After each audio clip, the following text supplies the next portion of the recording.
So now let's start talking about one of the algorithms that's used by TCP to dictate how much data can go out in this particular shot when TCP is given the authority to go ahead and send, and the next time TCP is given the authority to send, can I send more? Can I go faster?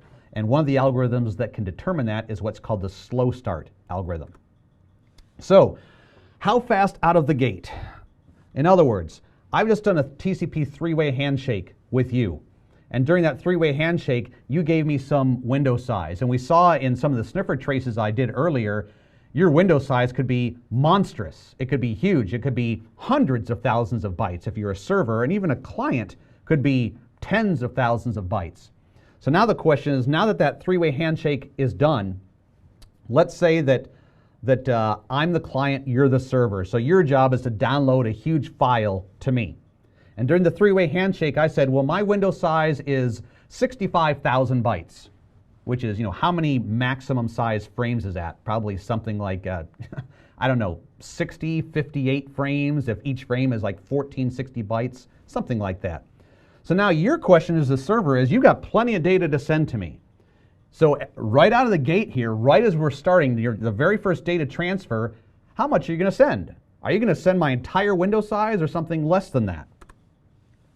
So the original RFC 793 TCP implementation said, yes, whatever my window size that I tell you, if I tell you I can handle 60,000 bytes and you've got it, great. The next time you say go, send me however many frames it takes to send me 60,000 bytes. Now that's of course assuming you have that to send, right? That's all dependent on the upper layer application and how fast the upper layer application is sending bytes down into your buffers that you can convert into segments.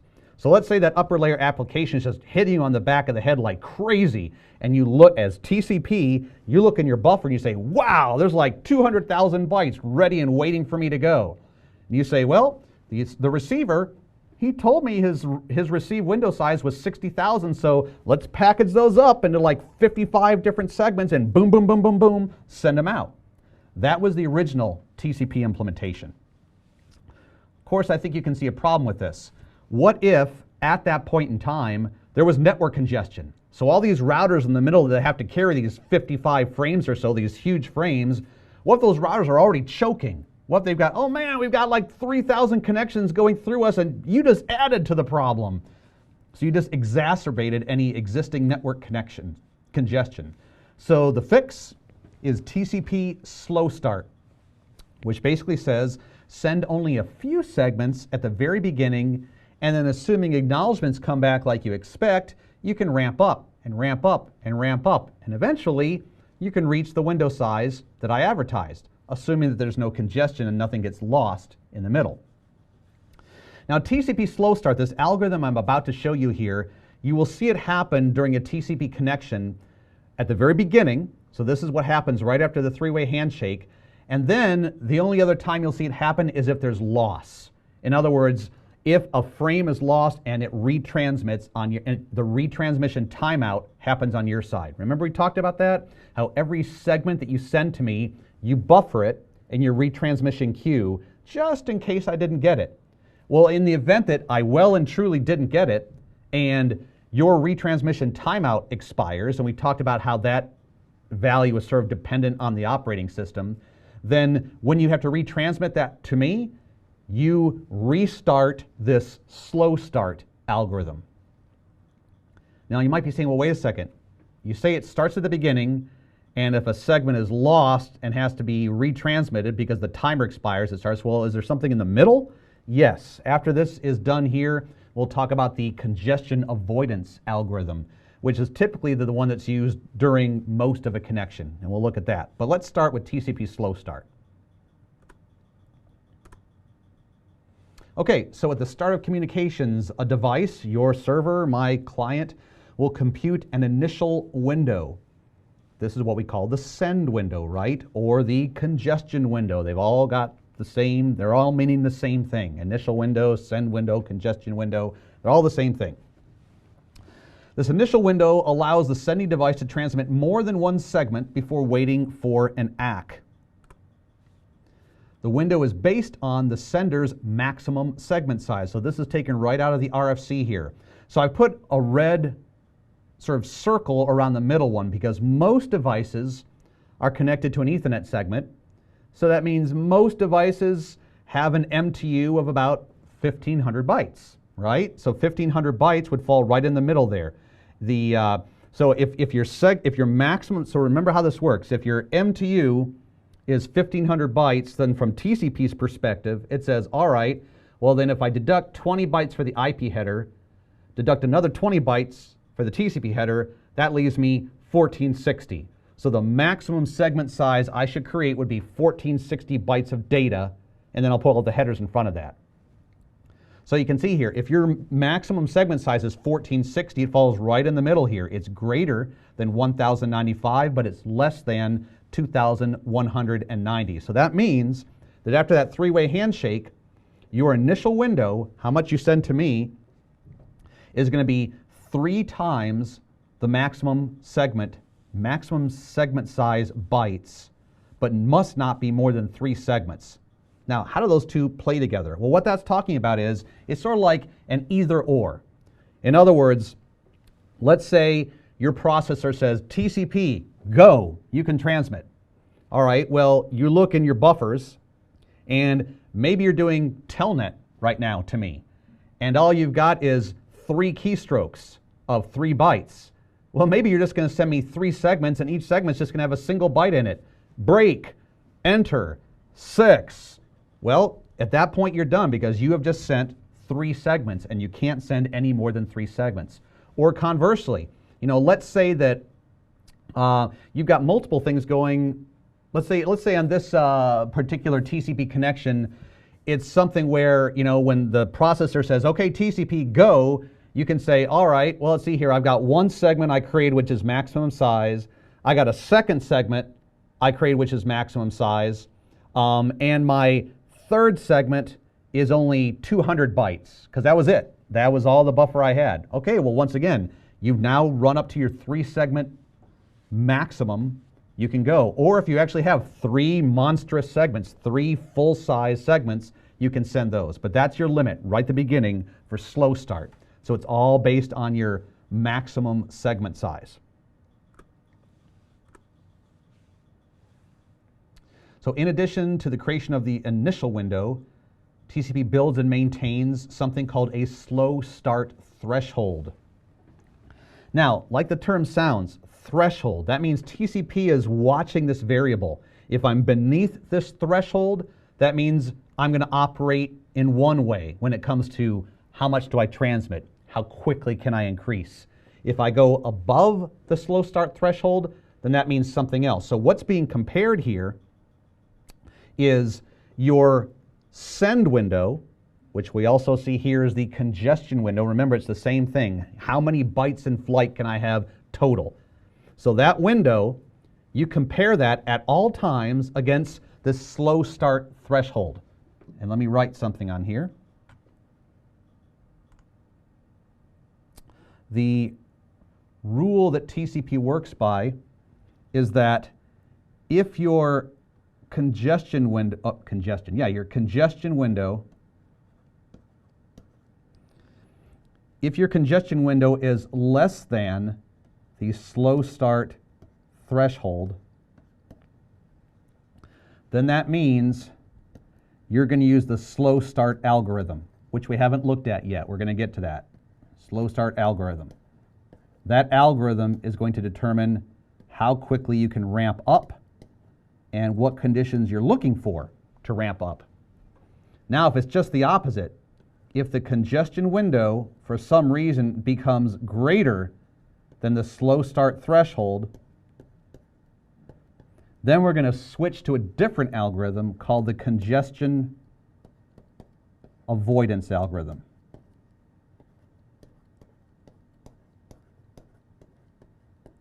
That algorithm still allows you to ramp up. As a matter of fact, it allows you to ramp up even faster than slow start.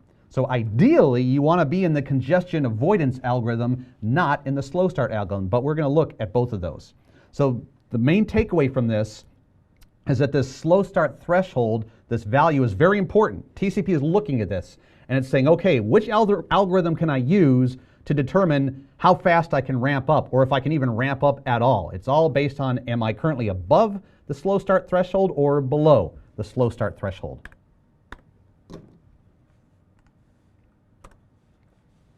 So RFC 5681 recommends that the slow start threshold be set to the largest possible value. So that is a 16-bit field. And so 65,535 is the largest it could possibly be set to. I don't know in your laptop or in your PC or your tablet how you would see this. I'm sure that once again it's probably a registry value. There's probably some regedit command you can go into to see it, but I don't know of any easy way to type in a command to see what your current slow start threshold value is.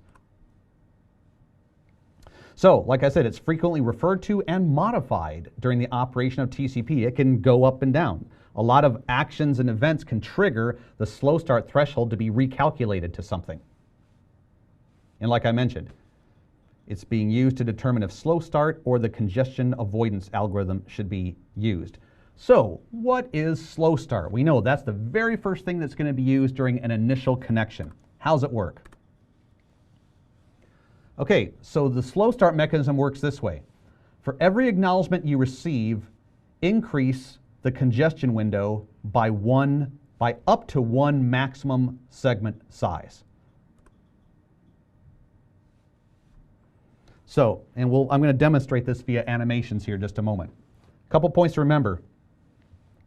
TCP will most likely transmit segments in groups over small slices of time. Right, remember we got this whole idea of the CPU is now looking at TCP for a few milliseconds and saying, TCP, your turn to go. You can now use the network interface card. Go. And then TCP says, okay, how many segments have I buffered up to this point? There they go. I'll send them out. Same type of thing is going to deal with acknowledgments, right? So now I send you bam, bam, bam, bam, bam, bam, bam. So now within a few milliseconds, you get like 6 or 8 segments hitting you on the back of the head. Okay? Once again, your CPU at some point in time is going to say, hey, TCP, look to see what you have. Look to see what you've received and take some action on that. So now your TCP process will look in the receive buffer and say, oh, wow, I've just received a lot of bytes here. I guess I need to create some acknowledgments for them. So you'll create ACK for all these different segments. And we talked earlier about how a lot of times what TCP will do is they'll say, okay, for every 2 segments I received, I'll create an ACK. Or maybe for every 3 segments I received, I'll create an ACK. So that's really up to you. That's platform dependent. But at this point in time, you're going to see all these segments I just sent to you, and you're going to create 1 or more acknowledgments for them. And then your CPU is going to tell your TCP, go, you can transmit. And now you're going to send boom, boom, boom, boom, boom, boom, boom. A bunch of ACKs are going to be hitting me. And so from my perspective, as each acknowledgement arrives, it's paired with the segment that was transmitted. Okay, so let's go into the animation here to fill this out. Let's imagine this drawing that each circle represents a single TCP segment that could be sent per transmission interval. All the circles combined equates to transmitting segments at the maximum physical speed of the network. So if we said, look, there's no such thing as a receive window. It doesn't exist. When the CPU says, hey, TCP, go, you can transmit. If I take a look at my network interface card, let's say I've got a 100 megabit per second fast Ethernet card. Given the slice of time that the CPU gives me, remember the CPU is going to say, okay, TCP, you've got 20 milliseconds in which to transmit, and then I'm going to have to relinquish your control and give it to somebody else, because maybe somebody else needs to use that. Maybe there's another transmission control block. Remember, the CPU is saying, transmission control block talking to Google, your turn to go. Okay, 20 milliseconds is done, you can't transmit anymore. Transmission control block for CNN, you go, right? So you're probably going to have multiple transmission control blocks in your server and your client, and the CPU has to go through each one saying, your turn, your turn, your turn. So what we're saying right here is, when the CPU turns to your transmission control block and says go, if there was no restriction whatsoever, no window, no nothing, what is the maximum quantity of segments you could transmit in the slice of time the CPU has given you? That would be all these circles right here. So we don't know what that is, but let's just imagine that's the maximum you could ever possibly go. Now in reality, you're never going to hit that. right? In reality, my receive window could never process that many segments. I mean, that would be probably hundreds of thousands of bytes that you could do in that short amount of time. So that's your theoretical maximum you could get up to. Okay, so we've got a TCP three-way handshake going on right here. And let's assume that, so the TCP sender says, okay, my window size is 24 segments. We don't really care about what his window size is because we're going to be looking at him from a sending or a transmitting perspective. So really, what we're concerned with is the sync plus ACK in the middle. So the guy he's talking to is saying, only send me up to 20 segments. You know, I'll try to acknowledge them faster than that, but if for some reason I'm real busy and you've sent 20 segments, that's it. So right now for the TCP sender, he's saying, okay, my send window, my congestion window is no larger than 20 segments. I can never have any more than 20 segments of maximum segment size outstanding at any one point in time. Okay, so we saw, he says, okay, well, considering I'm connected to an Ethernet segment and considering the MTU that's associated with that, my initial window size is a maximum of 3 segments. So let's say he does that. Bam, bam, bam. There they go. Segment 1, segment 2, segment 3. And these could be of any size bytes, right? They could be maximum segment size. They could be just 100 bytes, maybe 5 bytes each. Don't really know. So for the purposes of this example, we're just going to be counting segments. We're not going to be counting bytes. But I do want you to keep in mind that as far as TCP is concerned, it's not really concerned with the quantity of segments. TCP is all about counting bytes, right? Every single byte within a segment is sequenced. Every single byte has to be acknowledged, but that would just make our eyes glaze over and our brains fry if I tried to do that here. So we're just going to be looking at segment counts instead to keep it simple. Okay, so here comes acknowledgement for segment number 1. Now remember, these acknowledgements are probably going to come back bam, bam, bam, right? 1, 2, 3 within a couple of milliseconds of each other.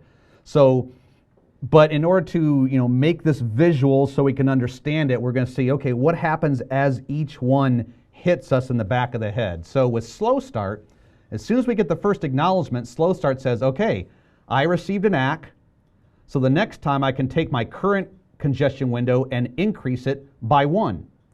So my current congestion window was 3, now goes up to 4. All of a sudden another ACK comes in. Okay, I can add 1 more to that. So the next time I get permission to transmit, I can go up to 5. Oh, I get another ACK. 3, so now I can go up to 6. And we're not going to get any more ACKs at this point because we only sent 3 segments to begin with. Okay, so now the CPU says, another 50 milliseconds later, okay, TCP, if you've got anything to send, go, transmit. So bam, bam, bam, bam, bam, bam. So 6 segments go out. And we get acknowledgements for all of them. Woo, fantastic. So guess what? We can take our current congestion window, which was 6, add 6 more to it, and now we can do 12 next time. And there they go, 12 segments. They go out. Now at some point in time, probably almost right at the beginning, the person who's getting all these segments is going to decide, hey, I'm not going to send an acknowledgement for every single individual segment. So now I'm going to start sending acknowledgements for every 2 segments. But remember, slow start is counting acknowledgements that come back. So slow start says, okay, I received 6 more ACKs, so I can add 6 more segments to my current congestion window. So before, when we went back to here at the beginning, we were doubling it, right? We started with 3, we doubled to 6. We went from 6, we doubled to 12. But now, because we're not getting individual ACKs for every segment, our rate of increase is now less. Now we're only increasing it half as quickly as we did before. So now we've got 18 the next time. Okay, so now we transmit 18 segments. And the receiver now decides he's going to send 1 acknowledgement for every 3 segments that he got. So now you would think, okay, well, let's see here. I was currently at 18. If I add 6 more to that, that'll allow me to transmit up to 24. Uh-oh, but wait. There's a problem. I can't transmit 24 the next time around because that guy told me at the beginning, and with every acknowledgement he sent me, that his window size is only 20 segments. So instead of sending 24, I can only go down to 20 segments. And that's the most I can send the next time around. So that is how TCP slow start works. It starts out slowly based on some very small quantity of segments, and that's based on your MTU. And then for every acknowledgement you get back, you basically count it. If you get an acknowledgement back, that's one more segment you can add to your window the next time around, up until one of 2 things happens. Actually, up until one of 3 things happens. Either you reach the receiver's window size, ideally, that's where you want to be, that's your sweet spot, that's the fastest you can go, or a segment goes out, you never get an acknowledgement back. Retransmission timeout happens. Now, if that happens, then what slow start will do is it'll just go right back to the beginning again. So slow start will say, oh, I didn't get an ACK, it timed out. Okay, so now I got to go back to 3 and then do it again, double and double and double. Now, if we saw in a previous slide, and in the next section we're going to revisit this issue, that a lot of times what will happen is if I transmit, let's say, 8 or 10 segments to you, what's more likely to happen is if there's congestion in the network, most likely what's going to happen is you might get 7 of those segments. Maybe you get segments 1, 2, and 3. Segments 4, 5, and 6 are lost. You never get those. But you get segments 7, 8, 9, and 10. Well, then in that case, we saw in a previous section that, well, if all of a sudden you get a segment that's out of order, and you say, uh-oh, there's some bytes missing here. Where's the segment that was supposed to come before this? Do you remember what TCP does in that case? TCP says, well, I can't acknowledge the segment that just came to me. It was out of order. There's stuff missing. But I need to send something. I need to send some kind of indication that I received something and that there's something missing. So on your end, if you receive a segment out of order, you create what's called a duplicate acknowledgement. And that's going to force us to go into a different algorithm, and that's what we're going to see in the next section.